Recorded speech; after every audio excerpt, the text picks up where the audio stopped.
황원길 선생님의 도덕경 제 1장의 두 번째 시간을 이어서 하겠습니다.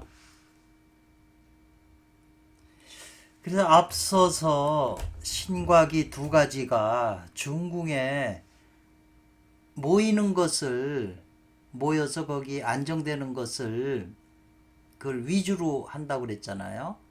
그럼 신기가 그렇게 되면 불경각간에 이 말이죠. 잠깐 사이도 안 돼서 이 말이죠. 곧바로 신과 기가 이 말이죠. 중궁에 모인 신과 기가 타성일편하게 된다 이 말이죠. 한 조각을 이룬다 이렇게 되거든요. 신과 기가 서로 뭉친다 이 말이겠네요.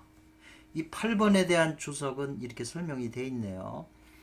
경에 말하기를 약이 생기는 것은 일각지간에 있다 이 말이죠. 일각이면 15분 되는 건데 따지면 시간적으로 잠깐 사이에 약이 생긴다는 거죠. 중궁에 신과 기가 엉기게 되면 약이 생기라는 거죠. 그 종자가 생기는 거죠. 단에 실마리가 생긴다 이 말이겠네요. 그렇게 되면은 이제 단전 속의 중심에서 뭔가 에너지를 느끼니까 의식이 글로 자연히 가는 거죠. 그래서 어시에 이에 듣는다. 뭘 듣냐면은 그 혼혼돈돈 신과 기가 엉겨서 작용하는 거기에 내가 귀를 기울이는 거죠. 그 신기가 뭉쳐 있는 대로. 그 종자에 뭉친 대로 나의 그 신기는 그 혼혼돈돈 천지가 갈라지기 이전에 신과 기가 하나로 있었잖아요. 그 상태로 좀 느끼는 거죠. 자기가 귀 기울이게 되는 거죠. 그 혼돈한 상태로 자기가 지금 조금이라도 지금 그 상태를 몸에서 느끼는 거죠. 즉 이런 사람도 단전에 뭐 생긴 사람도 많은데 그게 뭘 의미하는지를 모르는 거죠. 그 다음에 그걸 가지고 어떻게 할 거냐 이죠. 젊은 사람이라면은 열심히 하면 그런 게 다 생기는데 그럼 그게 뭐 어떻게 할 거냐 이 말이죠. 모르는 거죠. 그게 뭘 의미하는지도 모르고. 엊그제도 한번 젊은 분하고 통화를 했는데 무술을 많이 한 분인데 무술을 주로 하신 분인데 몸에서 순간에 이 백회에서 꼬리뼈까지 기가 붉은 어떤 전등 모양 조금 훤한 느낌이 통하는 느낌이 들었다는 거죠. 공부하다가 그게 이제 기억이 나서 얘기를 했는데 그게 뭐냐는 거죠. 그거에 대해서 생각해 본 아무 지식이 없다 보니까 그런 그 선도에 대한 책들 이런 걸 보지도 않고 그냥 무술만 열심히 하셨기 때문에 그게 뭘 의미하는지를 몰라요. 자기 몸 안에서 자기가 지금 뭘 느꼈는데 그게 뭘 의미하는지도 모른다 이거죠. 거의 다 그렇죠. 그러니까 자신이 이런 많은 책을 안 보면 그게 뭔지를 모르게 돼 있는 거죠. 그 많은 책에는 전부 옛날 사람들이나 현대 사람들이 공부하다 느낀 걸 쓴 거잖아요. 근데 그런 정보가 전혀 없으면 자기 안에서 일어난 일에 대해서 아무것도 모르는 거죠. 그렇다고 해서 자기 아는 선생이나 주위 사람 다 물어봐도 다들 모르는 거예요. 그 주위 사람이 그런 많은 지식 있는 사람이 그런 걸 얘기해 줬으면 자기도 알 텐데 거의 다 모르기 때문에 얘기해 줄 수도 없고 아는 사람도 없는 거죠. 그게 무슨 인터넷 치면 나오는 얘기가 아니잖아요. 그러면 자기 안에서 일어났으니까 자기가 이게 뭔가 하고 연구를 해서 그 충맥을 그 길을 다시 뚫어야 되는데 뭘 의미하는지도 모르고 그게 좋은 건지 나쁜 건지도 모르기 때문에 아무것도 모른다는 거죠. 그런 사람이 거의 젊은이들은 거의죠. 그리고 손도책이 깊은 것들은 다 한문으로 되어 있기 때문에 접근하기도 힘들고 번역한 것도 다 불완전하잖아요. 저부터도 다 그렇고.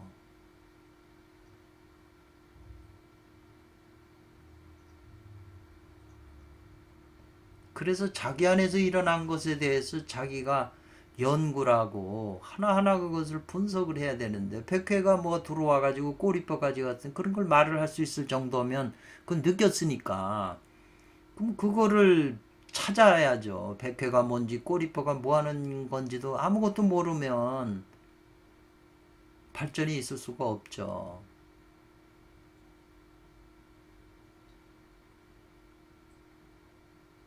그래서 그 혼돈둔둔한 신과 기가 모이면 그게 혼돈한 상태의 에너지이기 때문에 그 혼돈한 상태에 내가 귀를 기울여야 내가 거기에 동화되죠. 그래서 혼돈한 상태로 내가 갈 수가 있는 거죠. 근데 그 혼돈한 상태에다 귀를 기울였는데 기울이다가 또 일어나지 않아야 된다는 거지 뭐냐면 하나의 명각심이 일어나면 안 된다는 거죠. 꿈속의 상태로 들어가야 되는데 깨어있는 상태로 되면 꿈속에 들어가는 혼혼둔둥 상태하고 반대가 되잖아요. 혼혼둔둥 상태는 저 깊은 그 내면의 상태의 어떤 혼혼둔둔한 상태인데 깨어있는 상태는 이게 두 눈을 뜨고 의식으로 돌아오면 안 되는 거죠. 명각심이라고 하는 건데 이게 일어나서는 안 된다고 그랬잖아요. 그러면 명각심이 9번이니까 보자고요. 정좌하는 데는 일체 금한다. 기자 금할 기자잖아요. 뭐 식신이 식신 아르마리신이 명각심을 일으키는 것은 안 된다. 금한다 이 말이죠. 명각이라고 하는 것은 곧 뭐냐 이게 명각을 식신을 일으키면 황홀한 상태로 들어가기가 어렵다는 거죠. 황홀한 상태로 들어가야 선천계하고 태화원계하고 그 현관구가 열려서 우주의 원동력하고 접하게 되거든요. 에너지하고 스위치를 넣는 거잖아요. 그게 1초를 들지 000초를 그 현관구가 열려서 그 에너지하고 접촉할지는 모르지만 황홀한 상태, 묘명한 상태로 들어가야 그 현관 우주의 원동력하고 통하는 통로가 열리기 때문에 그 에너지를 받는 거죠. 그 에너지, 태화 원기를.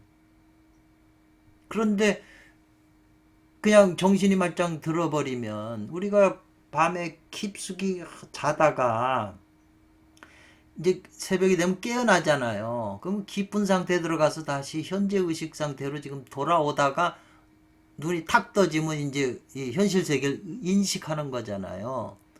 그러면 그 세계하고는 절연이 되고 이 세계 이 아르마리신 식신 이 세계에게 이제 적응이 되는 거잖아요.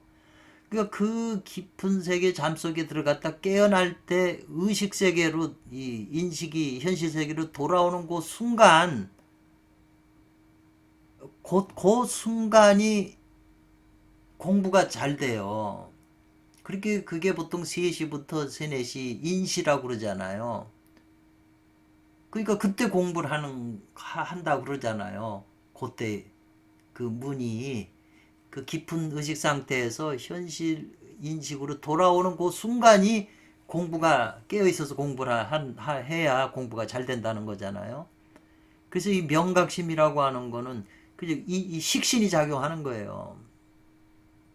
그 우리가 낮에 전부 식신이 작용해서 알고 뭐하고 보고 사물을 하는 게 전부 식신작용이거든요. 그렇게 되면 명각심이 일어나면 황홀을 묘명한 상태로 들어갈 수가 없는 거죠. 그렇기 때문에 지금 황홀 묘명 상태가 반드시 필요한 건데 그 황홀 묘명 상태에 들어가려면 단전에 신과 기, 근원 무극이나 그 혼원 둔둔한 상태를 유도할 수 있는 그 신과 기가 뭉친 어떤 그 종자라고 그럴까 단두가 형성이 되면 그걸 기울이면 황홀묘명으로 들어갈 수가 있어서 우주의 근원인 현관교가 열려서 우주의 근원적인 영원한 생명 에너지하고 접할 수가 있다는 거죠. 그게 1초를 통로가 열릴 수 있을 수 있고 0.00초가 열릴 수가 있죠. 그때 우주 에너지를 받아가지고 그게 내 몸에 축적되면서 도를 이루는 거죠. 그게 이제 자꾸 많아지면서 또 시간이 늘어나면서 이게 제일 볼 때는 합당한 일반인들이야 뭐 듣도 보지 못한 얘기거든요. 이게 전혀 도덕경 주석도 이런 주석은 거의 없어요.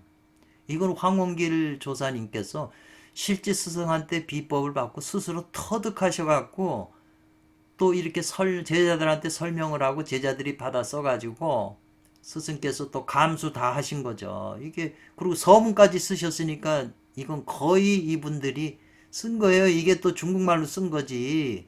이분이 영국 사람이었는데 한문으로 써놓으면 또 이상하게 되잖아요. 지금 한문의 주역이나 한문 서적을 영어로 옮길 때 거의 문제가 돼요. 특별히 그 성명법결 명지는 독일이나 뭐 스페인이나 미국말로 다 번역이 되어 있는데 그 번역된 게 전부 문제가 있죠.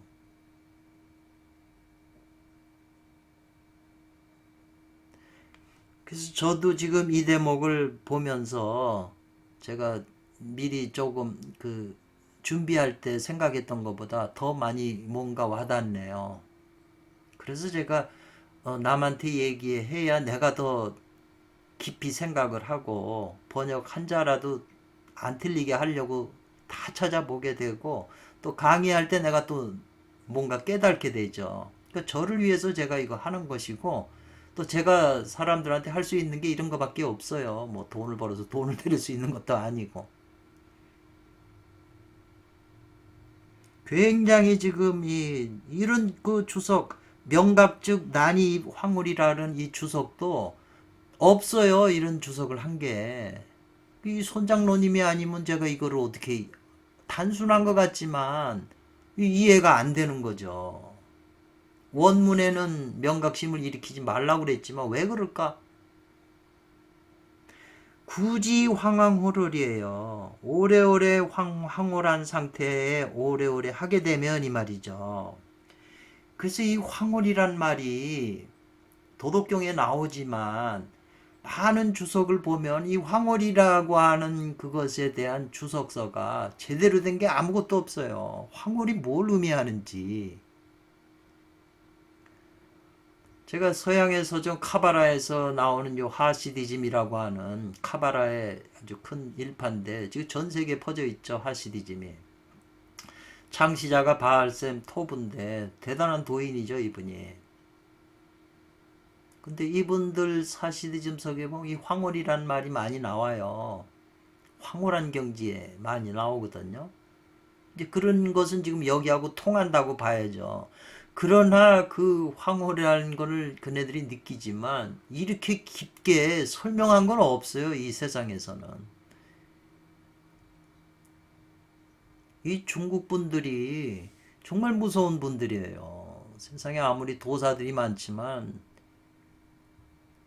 진짜 이 황원길 조사님은 이런 주석을 볼 때 우리가 위대함을 느껴요.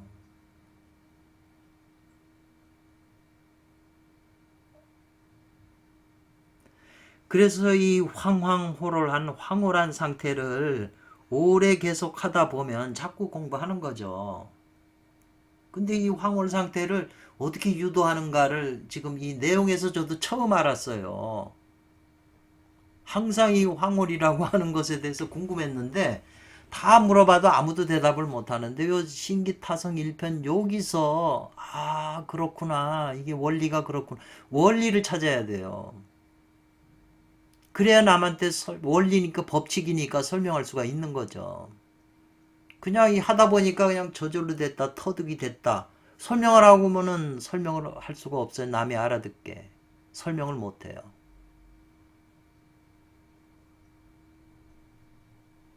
그래서 오래오래 황홀한 상태를 자꾸 겪다 보면 어디로 들어가냐? 무하유지향으로 들어간다 이 말이죠. 무하유지향. 이건 장자에 나오는 얘기거든요. 무하유지향. 그 주석을 보면 그 고향이라는 데가 능이 황황홍홍 상태로 이제 해서 무하유지향으로 들어가게 되면 곧 신과 기가 서로 껴안아서 이 말이죠. 신기가 서로 상포해요. 신과 기 에너지가 서로 안 떨어지고 상포한다 이 말이죠. 껴안고 있다 말이죠. 그러면 신과 기가 서로 껴안으면 거기에 현관이 성립이 돼서 현관으로 들어가게 되면 현관의 구멍이 열리게 됐다 이 말이죠. 이런 주석도 손장로가 자기 자신이 이런 경험을 안 했으면 이렇게 주석을 또 못 붙이는 거죠. 저희들은 이 황홍길 조사님의 글을 봐도 여태까지 잘 이해가 안 됐어요.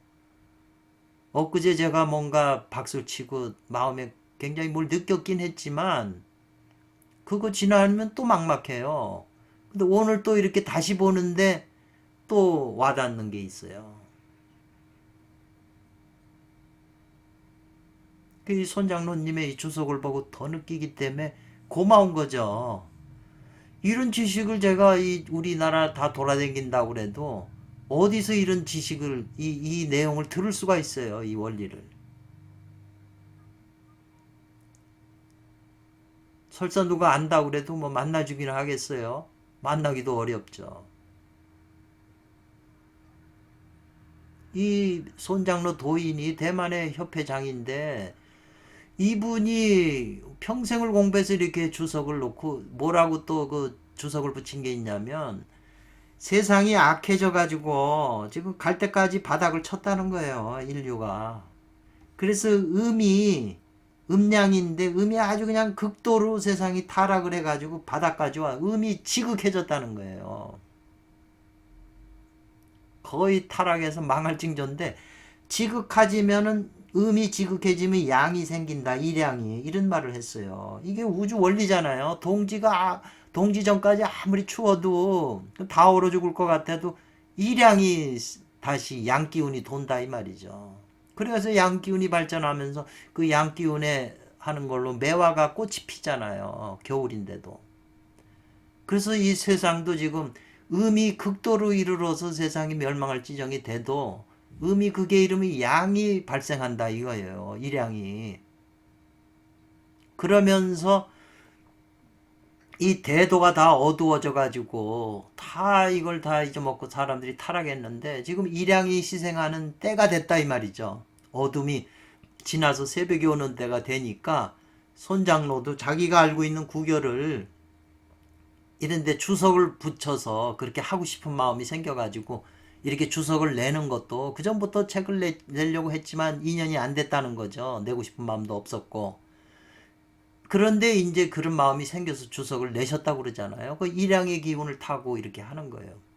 그 지금 세상은 자기가 노력만 하면 아무리 어려운 자료도 돈만 있고 자기 정성만 있으면 다 구해서 찾을 수가 있어요. 자기 문제죠. 옛날에는 이렇게 도가 이렇게 지식이 생기질 않아. 다 비밀로 해가지고.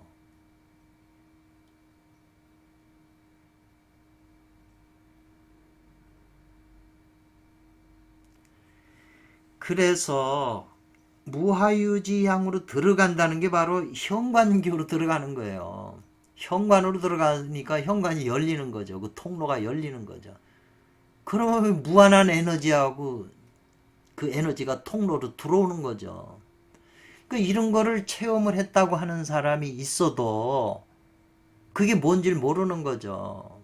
그런 체험을 할 수 있게 되는 것은 전생에 수행한 공덕이 있어서 이 세상에서 그게 한번 드러난 것 뿐이죠.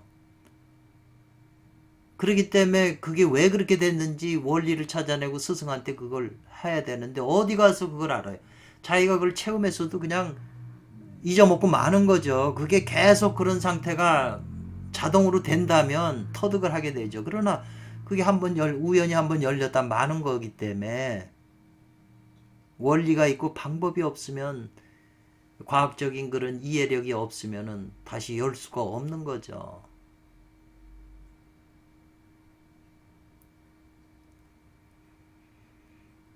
그래서 지금 굉장히 중요한 거를 갖다가 첫 장에 내면서 이렇게 한 것이 제가 이제 문득 생각나는 것은 황홍길 조사님께서 도를 이루시고 전국 유명한 산을 돌아다니시다가 산에 올라가다 보니까 한 무리 사람들이 그 공부하는 사람이 도를 담론하는 걸 지나가다가 옆에서 한참 들었대는 거예요.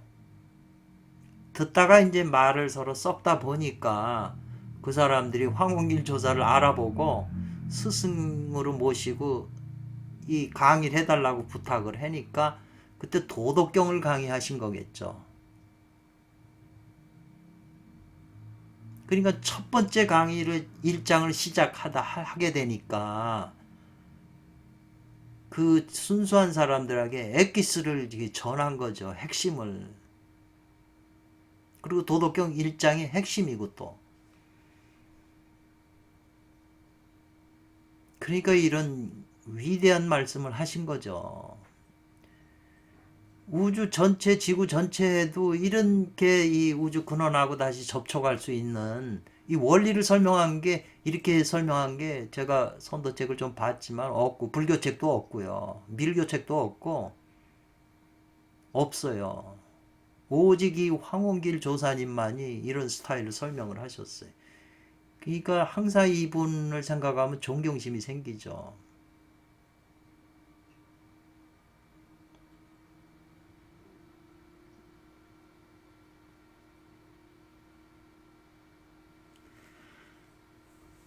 그래서 이 무하유지향, 이 장자가 말하는 그 근원적인 고향으로 들어가게 되는데, 그 현관으로 들어가는 거죠.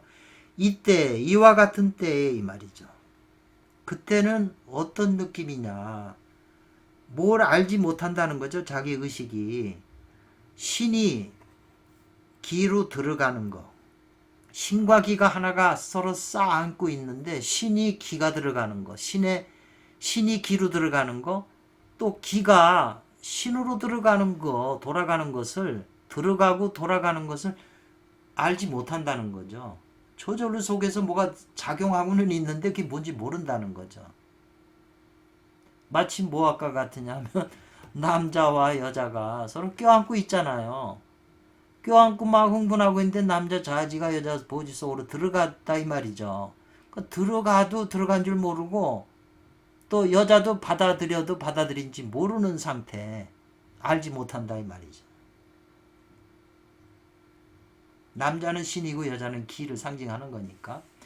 그래서 이 서로 섞여가지고 하나로 돼버리니까 서로 섞여가지고 혼연해서 사람 무인무아예요. 다른 사람도 없고 나도 없고, 여기가 어느 땅인지 어느 하늘인지 어느 하늘의 그 경치 경의 모습인지 모른다는 거죠.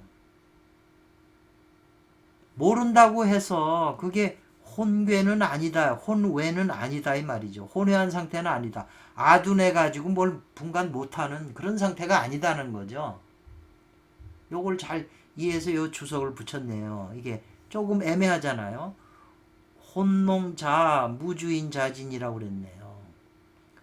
혼괴라고 하면 이게 지금 괴자가 잘못됐네요. 아둔해서 아무것도 시비를 못 가린다고 하면 자연이, 주인이 없다는 거예요. 주분이 그 자리에 앉아서 자진하고 있는 게 없다는 거죠. 신과 기를 하는 주인이 없는 상태가 되는 거죠. 아둔해서 이 머리가 그 구분을 못하면. 근데 황홀한 가운데에서도 이 말이죠. 황홀한 중에서도 주인이 있다 이 말이죠. 이게 욕했자는 강조 같아요. 주인이 있다 이 말이죠. 그것이 곧 뭐냐? 진각이라는 거예요. 진각이 중요하다는 거죠. 진각이라는 거죠. 만약 이 말이죠. 혼괴한다고 한다면 혼해. 아무것도 아둔해서 시비를 못 가리게 하게 한다면, 사는 사역동사잖아요. 하게 한다면 마침내 뭐가 되냐면 고목, 썩은 고목이나 타고 남은 죽은 재나같이 아무 감정이 없다는 거죠. 그건 안 되는 거죠. 나쁜 거죠.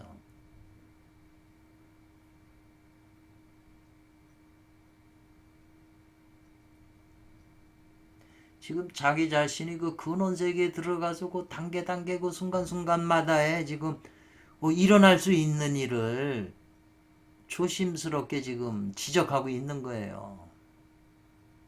그 이런 것을 체험한 사람이라도 자기가 체험한 걸 설명할 수가 없어요. 왜 그렇게 됐는지 하다 보니까 그렇게 된 거예요. 그러니 남한테, 제가 전에 한번 통화한 적이 있는데 부산에서 어떤 분이 오면서 저한테 전화를 통화했는데 자기는 인동맥이 열렸다는 거예요. 그거 어떻게 해서 열렸습니까? 방법이 뭡니까? 그랬더니 나무관세음보살을 계속 했다는 거예요. 그러면서 또 다니면서 먼저 배운 거 있다는데 그건 얘기를 안 하시더라고요. 근데 주기가 나무관세음보살에서 통했다 이제 그렇게 통하긴 하신 모양이죠. 그러면은 그분이 나무관세음보살 주력을 하다가 통할 수 있죠, 당연히. 그 통해버리면 남한테 인동맥 열라고 가르칠 때 나무관세음보살 하라고밖에 더 하겠어요? 나무아미타불을 해서 통한 그 유명한 스님이 있잖아요. 그분도 그냥 나무아미타불만 하면 다 끝나. 기공도 나무아미타불만 다 하면 기공도 다 이루어져. 그분은 그렇게 됐지만 딴 사람이 그렇게 된다는 보장은 없잖아요. 그건 보편적인 방법은 아니죠. 그게 맞는 사람은 그게 되겠죠. 이 주력으로 인동맥이 열리려면 저도 그 법화경을 한 달 내내 쭉 매번 매일 아침 일어나서 읽다 보니까 뭔 현상이 일어나냐면 계속 빨리 읽다 보면 그 에너지가 이 횡격막 아래로 내려가더라고요. 횡격막에 걸리면서 횡격막에 힘이 들어가서 그 힘이 들어가면서 단전 쪽으로 에너지가 내려가더라고요. 그 거기서 더 열심히 했으면 더 내려가서 회음으로 오면 동맥이 열리죠. 에너지가 굴러서 동맥으로 올라갈 테니까. 그래서 그게 가능하다는 거는 알아요. 그래서 그때 계속 했으면 되는데 또 뭐만 외우면 그게 이 횡격막 아래쪽으로 힘이 들어가면서 다른 데로 내려가는데 어떤 사람 아는 사람은 경을 외우니까 법화경을 이 기가 머리로 올라와서 여기 혹 같은 게 생겨요. 백회 같은 게 튀어나오더라고요. 근데 그게 이제 그분은 그걸 읽어서 백회가 나온다고 좋아하지만 제가 생각할 때는 그건 좋은 현상이라고 생각 안 하죠. 양은 밑으로 쪽으로 내려가야죠. 이 혓바닥을 날름날름 하는 것은 혓바닥은 심장하고 통해져 있잖아요. 심장은 불이잖아요. 그러니까 불이 올라가니까 불기운이 올라가니까 이 머리 백회가 올라가죠. 부처님처럼 올라간다고 생각을 하지만 주문을 하면서 경을 외우면서 기가 밑으로 내려가야 되는 거죠. 그래야 인동맥이 열릴 가능성이 생기죠. 밀교에서 그런 얘기를 이제 주로 이제 하는 방법이 그런 얘기죠.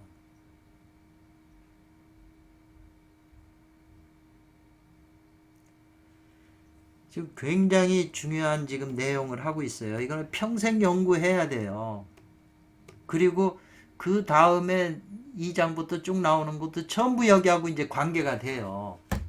그래서 그런 것을 전부 내가 원만하게 익숙하게 깊이까지 다 알았을 때 일에 부딪혔을 때 자연스럽게 이제 감당할 수가 있는 거죠. 그래서 수사 수행하는 사람이 여기에서 이 말이죠. 지금 신이 기로 들어가는 줄도 모르고 기가 신으로 들어가는지도 모른다 이 말이죠. 그래서 그 상태에서는 다른 사람도 생각하는 거 없고 나도 잊어먹고 땅이 하니 다 이게 뭐냐 이 말이죠. 그렇다고 해서 그런 상태가 멍청한 상태가 아니라는 거죠. 혼란한 어둡고 혼란한 상태가 아니다 이 말이죠. 멍청한 상태가 아니다 이 말이죠. 아무것도 모르지만 산매 들어간 거죠. 주인이 있다는 거예요 거기서도. 그러니까 그때 그런 상태의 수사가 딱 그 걸리게 되면 그런 상태의 입장에 놓이게 되면 마땅히 동심은 멸하라 이 말이죠. 거기서도 생각이 일어난다 이 말이죠. 마음이 일어난다 이 말이죠. 우리가 보통 공부를 해가지고 가만히 아무 생각을 못 느끼는 것은 그만큼 수행이 된 거지만 그렇다고 해서 그 안에 수없이 많은 한도 끝도 없는 생각을 자기가 감질 못해서 그런 거지. 빙산의 그 밑에 물속에 갇혀있는 그걸 못 느껴서 그런 거지. 엄청난 게 내면 세계에 있는 거예요. 생각이. 근데 그게 자기가 못 느꼈다고 해서 없는 게 아니거든요. 지금 이 상태 들어가서도 지금 마음은 계속 일어나는 거예요. 불쑥불쑥 튀어나오는 거죠. 그러니까 그런 마음이 일어날 땐 그건 멸해버린다 이 말이죠. 그렇지만 정신으로 비추는 마음은 멸하는 게 없어야 된다 이 말이죠. 요게 중요한 거죠. 12번은 뭐냐면 뭘 멸하라고 하냐면 안이비설신의 육근의 그 식심에서 일어나는 그 마음은 멸해라 이 말이죠. 그리고 뭘 보존하라고 하냐면 진의 원신의 그 마음은 보존하라. 이 비추는 마음이 뭐냐면 진의거든요. 원신이 고요할 때는 원신이지만 원신이 동하면 진의가 되잖아요. 그 비추는 마음은 진의 원신의 마음이라 이 말이에요. 그거는 보존하고 식신에서 일어나는 그런 마음은 제거하라는 거죠. 그게 또 수행이잖아요. 알아채서 제거하는 거죠. 사티라는 게 사티 알아채면 없어진다는 게 지금 이런 여기서 해당이 되는 거잖아요. 그래서 오직 이것은 이 지혜는 이 말이죠. 진의 원신의 그 지혜는 있어요. 이 지혜는 있지만 그 사람이 어리석은 거와 같이 하라는 거예요. 그래서 큰 지혜는 어리석게 뵌다는 거예요. 도덕경에서도 나오죠.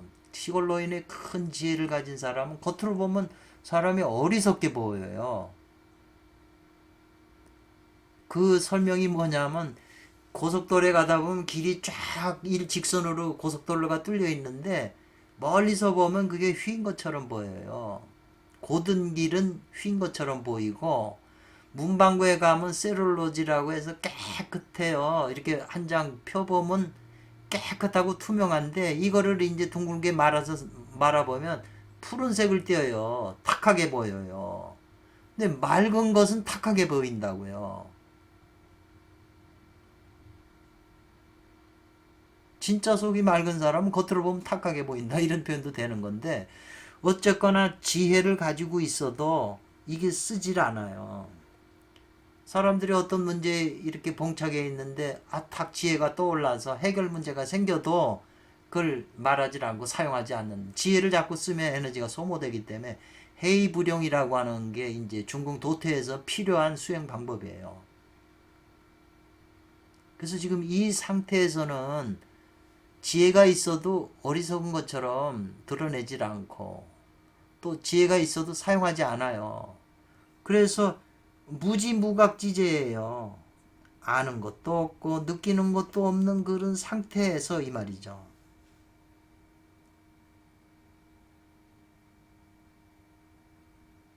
그런 상태에서 호련히 갑자기 일각이 동그랬어요. 이게 굉장히 중요하거든요.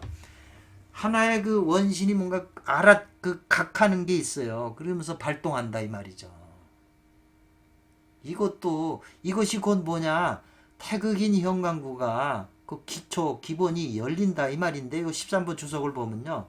선천 허무 경계로 들어가서 현관이 열린 것이다. 지금 이렇게 표현하고 있어요. 현관이 열려서 우리 몸속에 그 태화원기가 그냥 그 무한한 태화원기가 그 좁은 통로를 통해서 들어올 때 내 머리통이 그냥 단박에 알아채는 거죠. 머리에 작용을 미치니까. 저는 그렇게 이해를 했어요. 제가 체험한 게 그런 거니까. 그래서 그게 머리하고 탁 부딪히면 머리가 그 우주 에너지를 느낄 거 아니에요. 그 통로가 열린 만큼. 그럼 그 상태로 계속 있어야 되는 거죠.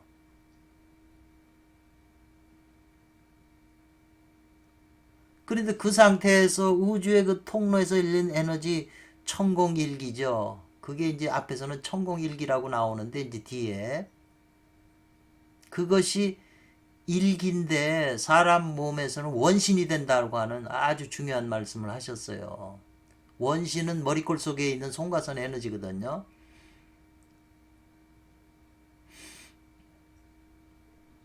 태극의 기초가 열린다. 굉장히 이 지금 깊은 단계를 순차적으로 지금 설명하고 있어요. 이렇게 설명하는 거는 선도책에 없어요. 도덕경에도 없고.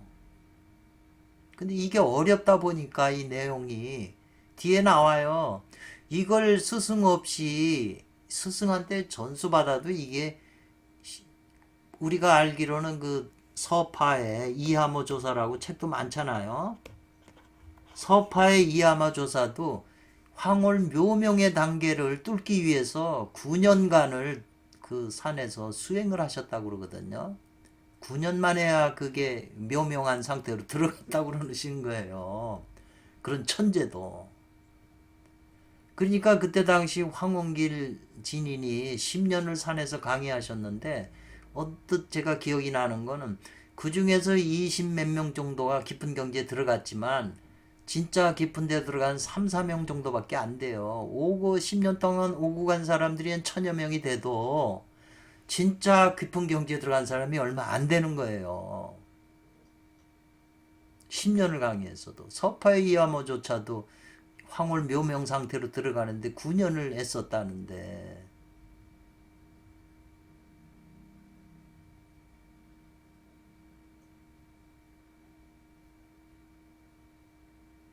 그래서 이걸 스승 없이 이 주석에 보면 나와요. 이걸 스스로 깨닫는 사람은 천인만인 중에 한 명이나 두 명이나 될 수 있을까? 이런 걸 이 손장로께서 주석을 붙였어요.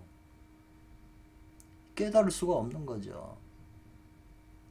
이런 내용은 없어요. 이게 최고의 상승 도법이에요.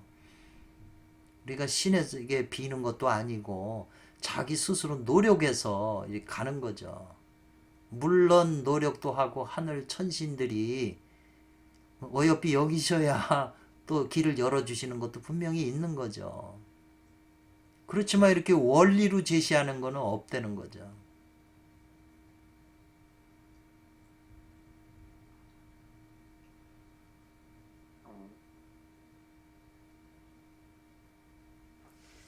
그래서 반드시 숫자가 들어가면 반드시 알아야 된다. 뭐 해야 된다는 거야. 알아야 된다는 거죠. 뭐를 이 한 각 중에 알아차리는 그 각 중에 각하니까 이제 동한 거 아니에요. 각했다면 동한 거에 열려가지고 그 우주의 근원적인 에너지하고 내 머리꼴 속에 있는 에너지하고 부딪힌 거잖아요. 동해서 같이. 그러니까 그 우주의 그 근원 에너지는 충만한데 그것이 내 좁은 머리통으로 들어올래니까 강렬하게 느껴지겠죠. 사람한테는. 그러니까 그걸 알아채리는 그 가운데 그런 가운데에 자자연연 부류간부라고 그랬네요. 부류간부. 자연스럽게요. 자연을 갖다 자자연연을 왜냐하면은 전부 네 자식 끊는 게 많네요. 보니까 요 이 황원길 선생님의 이제 스타일인데 이렇게 겹친 거는 강조한 거예요. 주로 한문에서는 자연스럽게 부류간부해야 이 말이죠. 말미암지 않아야 간부에 말미암지 않아야 이 간부라는 게 부착된 느낌이거든요. 근데 이게 또 간부라고 하는 게 지금 어떤 상태에 있는 그 일하는 그 각하는 중에 그 진짜 각하는 우주의 근원 에너지가 머릿속으로 들어오는 느껴지는 그 각하는 중에 자연스럽게 부류간부 말지 않아야 된다야. 그래야 비로소 이것이 나의 본래 참된 각이 된다. 이 각이 된다 이 말이죠. 부류간부 안 해야 돼. 그러니까 부류간부가 뭐냐는 거죠. 말미암지 않아야 되는데 간부라고 하는 현상이 일어나요.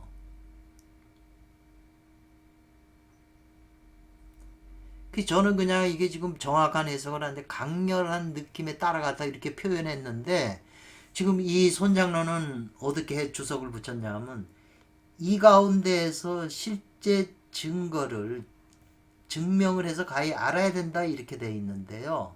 실증을 해서 가히 실제 자기가 체험을 해서 알아야 된다 이렇게 돼 있어요. 그리고 조금 더 후천에 인위적인 것이 없다 그랬어요. 인위적으로 사람이 뭘 하는 게. 근데 저 같은 경우에는 비몽사몽간에 여름에 자고 있을 때 분명히 깨달았는데 이 기운이 뭐 100개로 들어오는 게 아니에요. 좌우지간에 그냥 이 산지 사방에서 들어왔는지 머릿속이 이 기운, 이 우주 그 근원 세계하고 연결이 딱 된 거예요. 그걸 느낀 거예요. 뭐 100회로 들어오나 이런 게 아니라 그것하고 이 송가선에 있는 에너지하고 이 결합이 된 거예요. 그러니까 의식이 이것만 계속 느끼고 이 상태로 계속 있어야 되는 거거든요. 이 저불을 뿌란치 시켰으니까 이 전기를 지금 전기를 꽂은 거잖아요. 우주 원동력하고. 그런데 여기서 누워 있어서 뭔 생각이 들어왔냐면 이 에너지를 밑으로 내려야 되겠다는 생각이 하나 들어간 거예요. 인위적인 생각. 이 후천의 인위적인 생각이 딱 들어간 거예요. 순간 생각이 일어난 거예요. 그 생각이 일어나니까 이 머릿속에 있는 에너지가 밑으로 내려와서 회음을 건드린다 이 말이에요.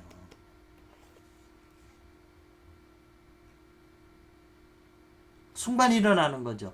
회음을 건드리니까 생식기가 쓰면서 호르몬이 나가려고 그러는 거예요.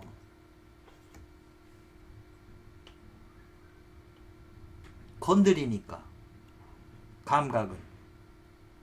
그러니까 이 의식, 송가선의 의식이 이걸 붙잡고 있어서는 호르몬이 나가니까 이걸 끊어버리고 이쪽으로 내려오는 거죠, 의식이. 그래서 호르몬이 안 나가게 차단을 시키는 걸로 하니까 호르몬은 안 나가는데 이 관계는 끊어져 버리죠. 닫혀버리죠. 이걸 경험을 한 거예요, 제가.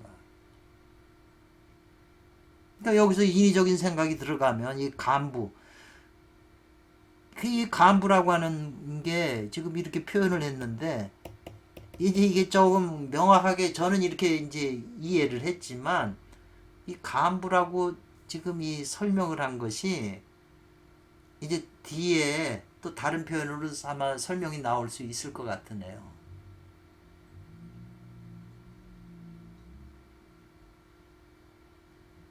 그래서 제가 이걸 체험을 하고 나서 나육당어록 책을 보니까 어느 대목에서 이 비슷한 얘기가 나와서 제가 나육당어록 그 자리에다 이건 나의 체험이다 이렇게 썼어요. 근데 거기 뭐라고 써 있냐면 이런 체험을 하는 사람은 전생에 신선하고 인연이 있는 사람이라고 이렇게 써 있는 걸로 그때 당시 제가 봤는데 다시 그 책을 넣고 이렇게 찾아보면 지금 읽어보면 또 다른 내용 같아가지고 그러는데 그때는 그렇게 이해를 했어요.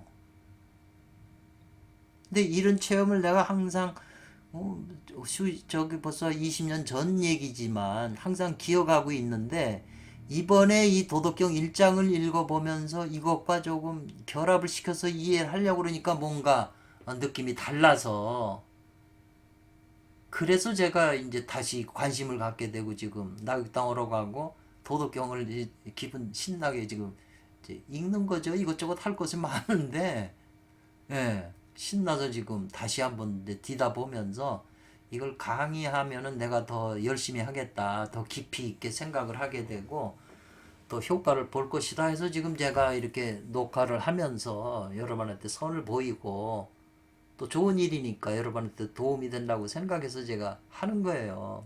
이런 내용은 아무도 이걸 우리나라에는 없어요. 중국 사람들도 제가 못 봤기 때문에 어려우니까 설명을 못 하는 거죠. 제 생각이 또 맞다는 것도 아니에요. 저는 지금 입장에서 이렇게 생각하고 있다는 거죠. 모르는 게 너무 많아요. 그래서 한자 이게 왜 그런가를 저도 생각을 해야 잖아요. 이게 논리가 맞아야 되잖아요. 과학적인 논리처럼. 그래야 내가 명확하게 이어지고 믿음이 생기는 거죠. 몸에서 그렇게 느끼면 더 확실해지는 거죠. 아까도 말씀드렸지만 몸에서 느껴도 그걸 설명할 방법이 없어요. 이 황원길 진이는 설명을 하시잖아요. 또 도를 이루신 분이고 역대의 도인들이 다 소한단만 했지 이 오객 환단만 했지 금액 환단한 분은 거의 드물다고 황원길 조사님께서 말씀하시고 오객 환단하는 사람들은 다시 윤회에 빠지고 만다고 그랬어요. 금액 환단해야 윤회를 벗어난다고 그랬거든요. 이분 말씀이에요. 이분 말 저는 믿죠. 100% 믿죠.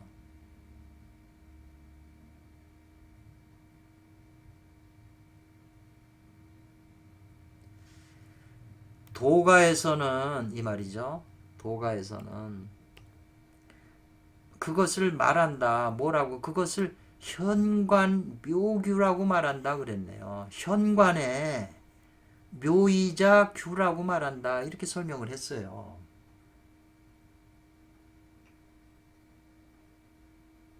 묘의 단계가 있고 규의 단계가 있어요. 지금 이 공부하다가 지금 규를 열었잖아요. 그 규의 단계죠. 규 속으로 들어갔잖아요. 우주 근원 속으로. 하나님 품속으로 들어간 거예요. 하나님을 만난 거잖아요. 현관의 묘와 규라고 말한다. 도가에서는. 그것이 단지 무엇 한다 이 말이죠. 단지 있다는 거예요. 한번 내쉬고 한번 들이쉬는 일호 일읍지 그 사이 간자예요. 사이에 있다. 한번 우리가 숨을 내쉬고 한번 들이쉬는 이 사이에 현관의 묘와 규의 작용이 있다는 거예요. 이렇게까지 지금 우리가 일상생활에 한번 숨 내쉬고 들이쉬는 그 사이에 현관 묘규가 작용하기 때문에 우리가 살고 있다는 거죠. 우리가 숨을 안 쉬면 죽잖아요. 그 숨 쉬는 가운데 현관 묘규가 작용하고 있다는 걸. 이런 말을 누가 할 수 있겠어요.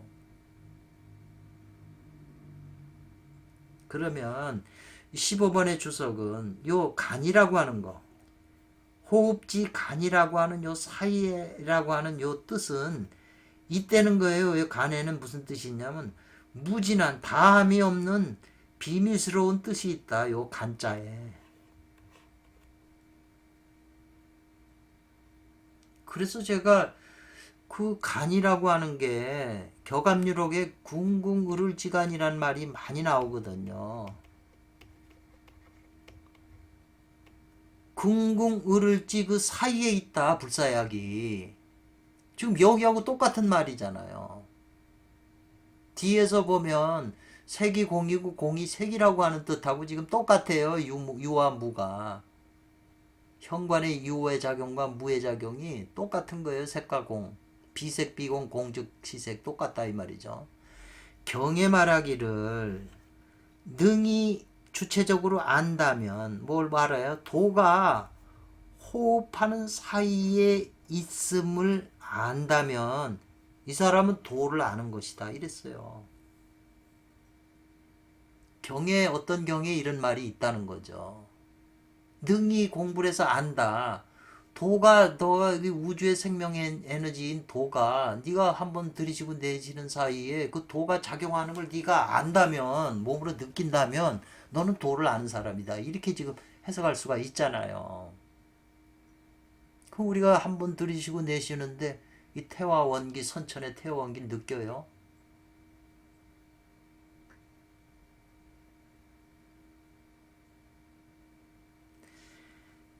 그래서 그 들이신다 이 말이죠. 빨아들인다 이 말이죠. 들이쉬면은 들어가고 이 말이죠. 들어가기 때문에 들이쉬는 것을 들어가는 것은 좀 뭘 의미냐면 이건 음량에서 음이 되고 고요한 것이 되고 무가 된다 이 말이죠. 이렇게 주석을 붙였어요. 그리고 내쉬는 거, 그 내쉬는 것은 나가는 거잖아요. 숨이. 그렇게 되면 이거는 양이 되고 동이 되고 유가 된다고 그랬어요. 반대죠. 곧 이 일식의 은미함, 한 일식이라고 하는 건 한번 들이쉬고 내쉬는 그 아주 미묘한 가운데에도 또 이 현관의 묘와 규가 있다는 거예요. 그리고 이 주석을 보면 여순양 조사께서 말하기를 궁치생신수기초 이렇게 붙였어요. 이거는 이제 오진편에 대표적으로 나오는 건데 여순양 지님께서 말씀하셨다. 궁구에서 취해라. 네가 헤아려 가지고 연구해서 취해라. 몸이 태어날 때 처음 그 기를 받는 처음을 헤아려서 알아서 취해라. 좀 어렵죠? 그걸 지금 1호 1읍지간에 지금 있어요. 근데 이것을 어떤 사람은 숨 들이쉬고 내쉬고 이런 걸 느껴도 그게 왜 그런 건지 남도 그런 줄 알고 왜 그런지를 모르는 거죠. 성경에 문득 생각나네요. 그게 아마 환자한테 예수님이 얘기했나요? 숨 들이쉬고 내쉬는데 거기서 병이 치료된다든가 그런 내용이었던 것 같은데 정확히 기억이 안 나네요. 성경에 비슷한 내용이 있어요.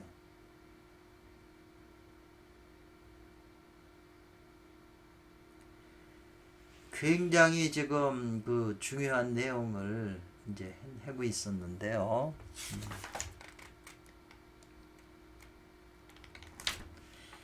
한 대목 더 하죠. 한 번 더 남았으니까.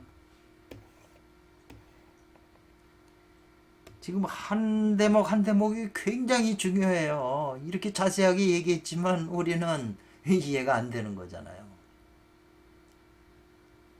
그러니까 뭐 머리가 좋다면 기억력이 좋으면 다 외워버려서 항상 이렇게 생각할 텐데, 그러나 이걸 말씀하신 분은 황홍길 지님께서 말씀하시고 그분이 지금 살아 계시잖아요.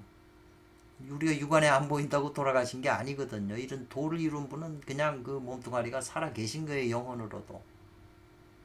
그렇기 때문에 그 능력으로 지금 황홍길 선생님 생각하면 통하는 거죠. 내가 감질 못해도 황홍길 선생님은 아신단 말이죠. 또 그분의 책을 읽잖아요. 기운. 이 기운이 서려 있는 걸 내가 느끼면 통하는 거라 이거거든요. 그렇기 때문에 황홍길 선생님을 생각하고 간절한 마음으로 기도하고 또 황홍길 선생님이 쓰신 내용을 궁금하게 생각하면 이분이 자기를 진정으로 생각해 주는 사람을 돌아보시지 안 그러겠어요. 그러면 이제 문득문득 아이디어가 떠오를 때는 이분이 가르쳐 주는 거나 같은 거죠. 왜 이 저 법화경을 계속 읽으라고 하는 말이 왜 나오냐면 법화경에 이제 한문으로 번역이 되어 있는데 그걸 자꾸 외우다 보면 그 법화경의 부처님 말씀에도 그렇지만 법화경 파가 있어요. 옛날 부처님부터 쭉 법화경 파들이 있다고요. 그러니까 그네들이 법화경 독성을 또 중요시 여겼기 때문에 그 독성을 하면은 그 파장이 울리잖아요. 그러니까 이 우주에는 법화경의 그 독성한 파장이 작용하고 있는 거예요. 허공에는. 그러니까 내가 법화경을 자꾸 읽어서 그 우주에 이 돌아다니는 파장하고 결합을 하면 내가 발전하는 거죠. 그 파동하고 연결이 되니까. 그런 원리가 있어요. 제가 옛날에 백운관이라고 북경에 있는 백운관을 갔는데 그때 이 설날에 갔어요. 1월 1일인가. 아는 사람하고 가가지고 백운관의 입구에서 입구인데 이렇게 공항처럼 줄을 길게 해서 이렇게 사람들이 그 줄을 따라서 이제 사람들이 많으니까 문에 들어가는 데가 문이 조그만 하나가 있으니까 그러니까 이게 돌아가면서 이제 그 문으로 가는 거예요. 그래서 첫날 갔을 때는 백운관 옆에 갔는데 책방이 있어서 책을 보다가 못 들어갔고 그 다음날 가가지고 이제 줄을 서서 들어가려고 이제 기다리고 있다가 문득 무슨 생각을 했냐면 백운관이라고 하는 게 구장춘지님께서 백운관을 이제 왕의 도움을 받아서 관을 진 건데 그때는 구장춘진이 대단한 인물이잖아요. 활불 살아있는 부처님이나 마찬가지인데 그 앞에 서갖고 내가 왜 이렇게 그 위대한 백운관이 이렇게 초라하게 돼 있는가 하는 것서 이제 마음을 품고서 구장춘진인을 생각하는데 뭐가 그냥 가슴에 와서 탁 부딪히더라고요. 그래서 내가 순간 나도 모르게 합장을 했죠. 이제 그런 게 이제 다른 데서도 몇 번 있었는데 간절히 속에서 어떤 영혼이 구장춘진인을 생각하니까 그 공간이 그 백운관 공간이 구장춘진인이 머물렀었던 자니까 그 기운하고 감흥이 된 거예요. 그런 경험이 여러 번 있어요. 그걸 어떤 중국 사람은 신수단법이라고 그렇게 해서 이제 좋은 그 도인들이 머물렀던 무덤이나 비석 있는데 그분이 있는 거주처에 가면 그 기운을 받는다 그래서 그렇게 수행하는 사람도 많아요. 명당을 찾아서. 그것처럼 황운길 선생님의 그 위대함을 생각하고 이거 자꾸 그분을 생각하면 감흥이 돼서 아이디어가 떠오른다는 거죠. 법화경도 그렇고 다 그렇다는 거죠. 나무아미타불도 마찬가지고. 그래서 사람이 이 말이죠. 욕하고자 한다 이 말이죠. 뭘 닦아서 이루고자 한다 이 뭐를 정각, 무상정등 정각이라고 그랬잖아요. 안욕따라 삼맥삼불이 정각을 닦아서 이루고자 욕망한다면 이 말이죠. 오직 이 말이죠. 오직 다른 건 없다는 거예요. 오직 이 일각에서 동할 때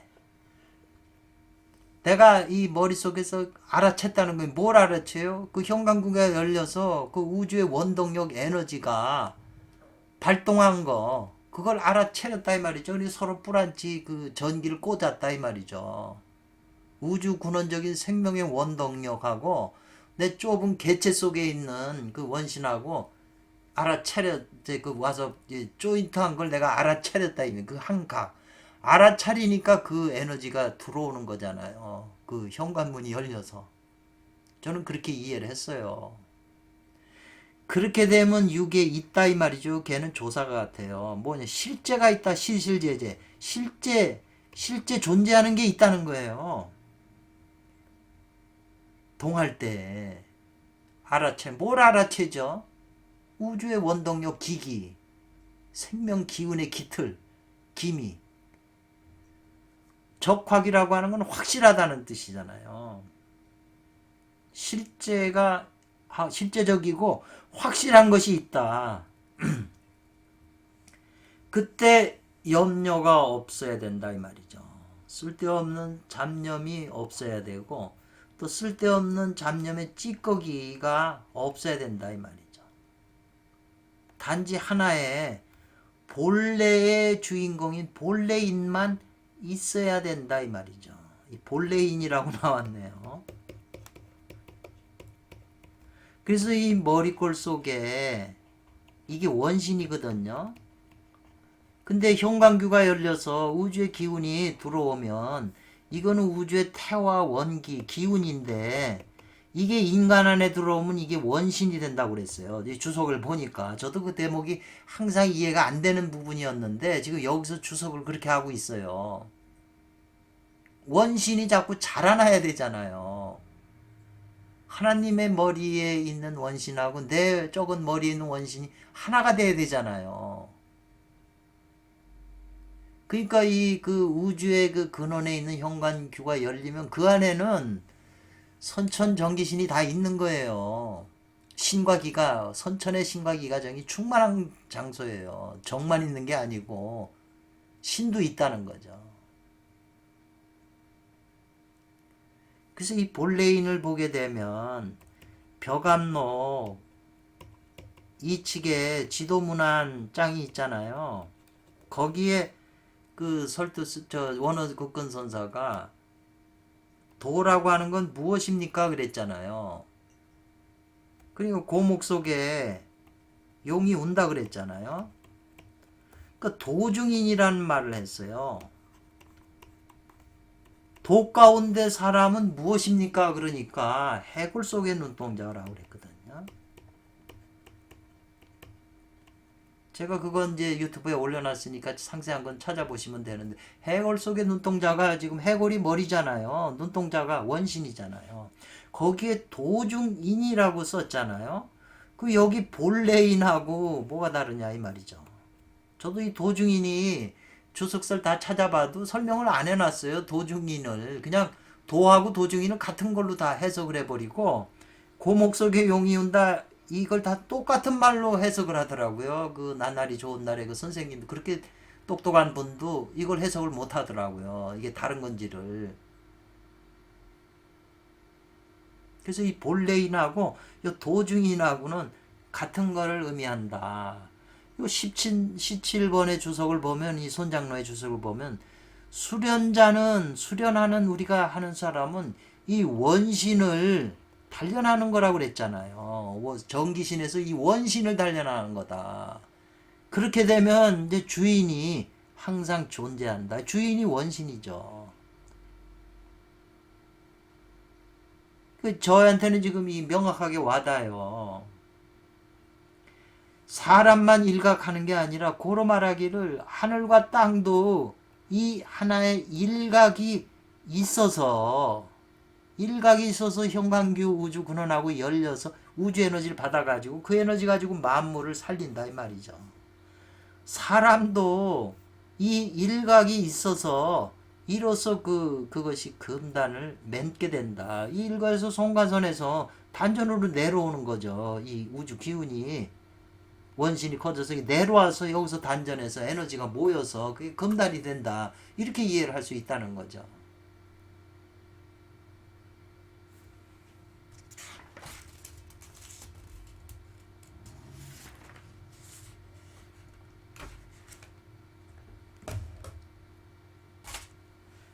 그러나 이 말이죠.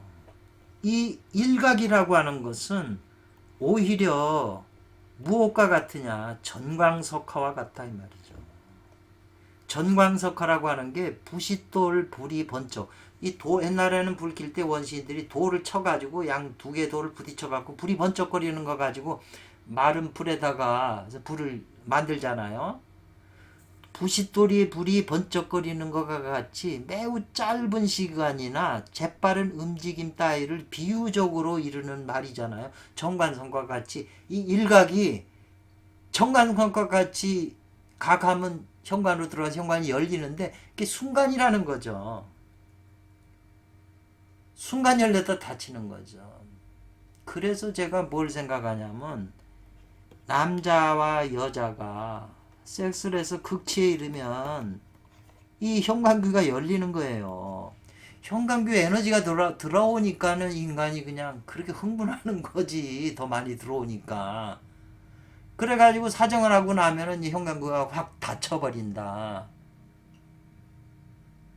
현관귀만 현관귀가 열려서 현관 우주 에너지만 받기만 하면 되는데 호르몬으로 여자는 기가 나오고 남자는 호르몬이 나와가지고 대려 결과가 안 좋은 거죠. 쌓질 못하는 거죠. 그래서 누정을 안 하고 부부지도가 이렇게 하게 되면 도가 된다는 거예요. 이게 부부지도 유교에서 말하는 거죠. 부부지도로 부부지간에 섹스하는 도로 도를 이룬다 이 말이죠. 그래서 그 일각하는 순간이 전광석화와 같이 짧은 순간이기 때문에 그때를 당면해서 일각한 당면은 그때는 그게 이제 옳게 된 거지만 잠깐 사이에 눈을 돌리면 그때는 현관교가 닫히기 때문에 아니다 이 말이죠. 그렇기 때문에 소쟁은 옳고 그른 것은 맞고 틀린 것은 소쟁은 단지 호리간일 뿐이다. 털끝만한 차이일 뿐이다 이 말이죠. 잠깐 사이다 이 말이죠. 잠깐 열린다 이 말이죠. 순간.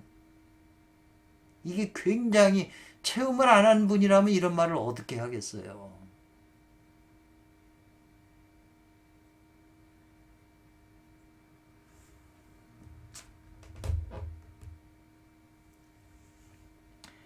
그렇기 때문에 우리 공부하는 학자들은 힘써야 된다 이 말이죠. 뭐에?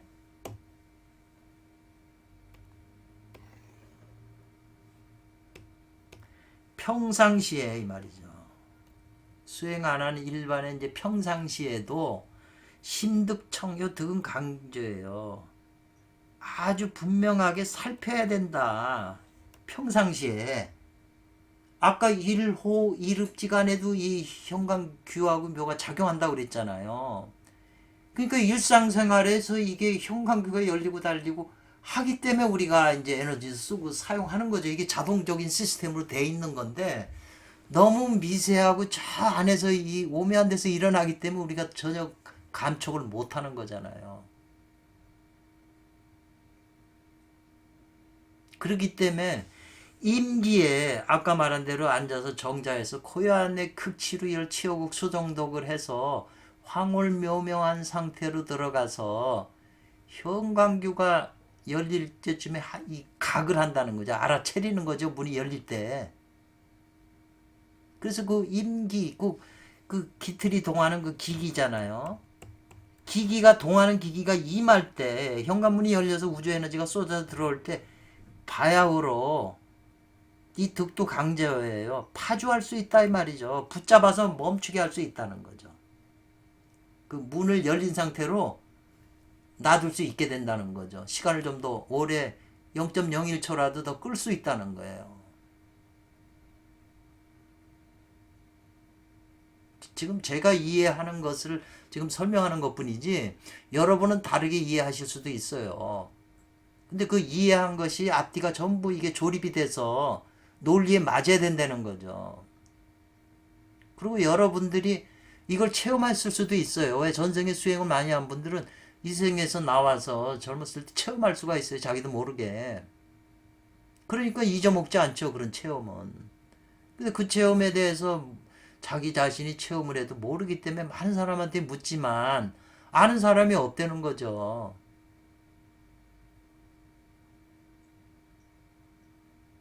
그렇다고 자기가 연구하려니까 자기 머리는 안 되는 거죠.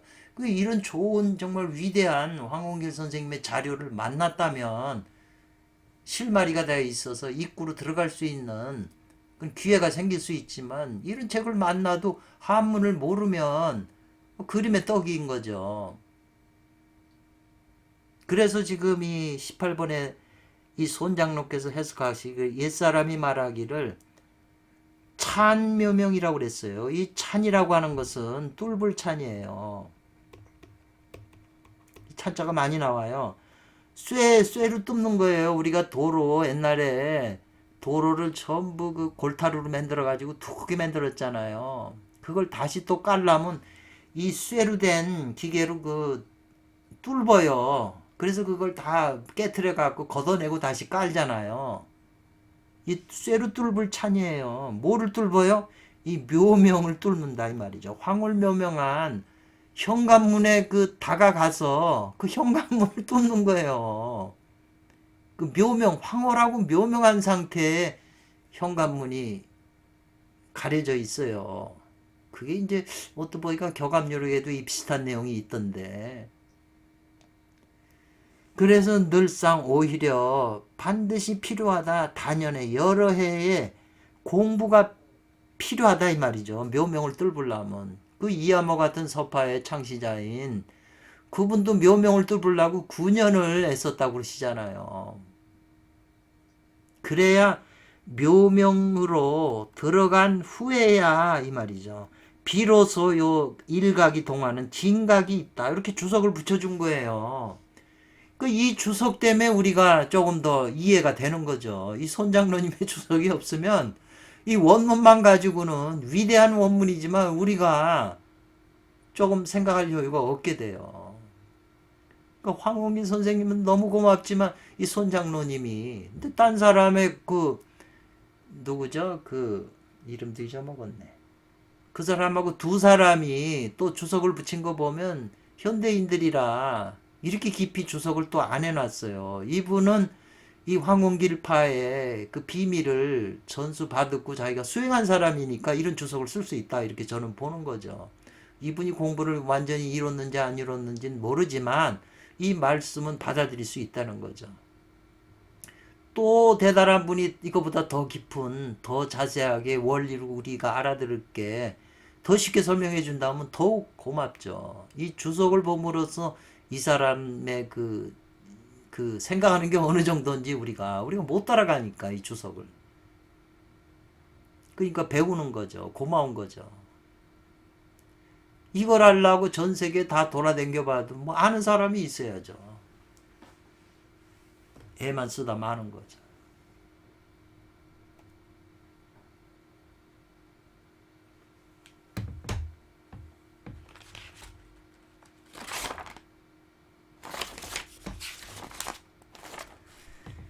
그래서 요 한 줄만 더 하겠습니다. 고래로 옛날부터 이 말이에요. 고래로 대강열에 큰 깨달음을 얻으신 부처님 열애께서 또한 이 말이죠. 대각을 하신 열애께서도 또한 무비 아님이 없다는 거예요. 뭐가 아님이 없어요? 이 일각으로 정루했다는 거예요. 그 원기, 태화 원기를 천공일기, 선천일기를 쌓아서 자기 속에 쌌다는 거예요. 처음에는 일각에도 적게 싼 거죠. 자꾸 수행하다 익숙해지니까 통로를 여는 시간이 조금 늘어지면서 더 많은 기운을 자기 몸에 쌓아가지고 도를 이루었다는 거예요. 대강열애가 되셨다는 거예요. 그래서 이 수행하는 사람이 일으킬 공에 공을 이런 공부를 일으킬 때 이 말이죠. 부종 따를 종자에 쫓을 종 쫓지 않으면 따르지 않으면 뭘 따르지 않아요? 무욕과 유욕 그 다음에 간묘와 간교하는 그 하수 공부하는 걸 따르지 않으면 이 말이에요. 지금 이 무욕, 유욕, 관묘, 관교가 도덕경 1장 본문의 핵심 용어들이잖아요. 수행하는 데 있어서. 그렇게 된다면 따르질 못하면 또 어느 곳을 따라서 쫓아서 근본을 삼겠는가? 이 근본을 위는 삼겠는가?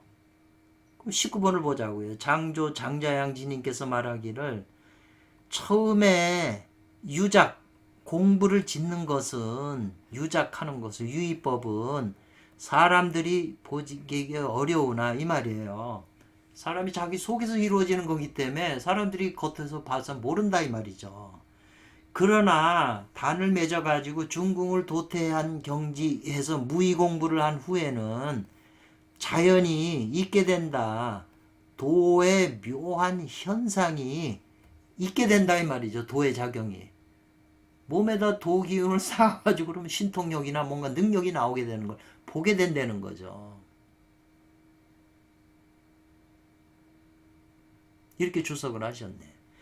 수연이라고 하는 것은 비록 그러할 연자네요. 그렇다고 하더라도 이 말이죠. 뭘 그렇다고 하더라도요. 무욕, 유욕, 관묘, 관교 공부를 해야 근본을 삼을 수 있다 이 말이죠. 근데 그렇다고 하더라도 무와 유, 묘와 규는 이 말이죠. 무비 아님이 없다 이 말이죠. 음의 고요함과 양의 동하는 거 아님이 없고 일기가 하나의 기운이 갈라져서 이기가 되고 이 말이죠. 태극이 하나가 음양이 갖춰진 게 이 천지 음양으로 일이 이가 되고 또 이 두 가지 기가 오히려 일기로 돌아간다. 태국으로 돌아가는 그것일 뿐이다 이 말이죠.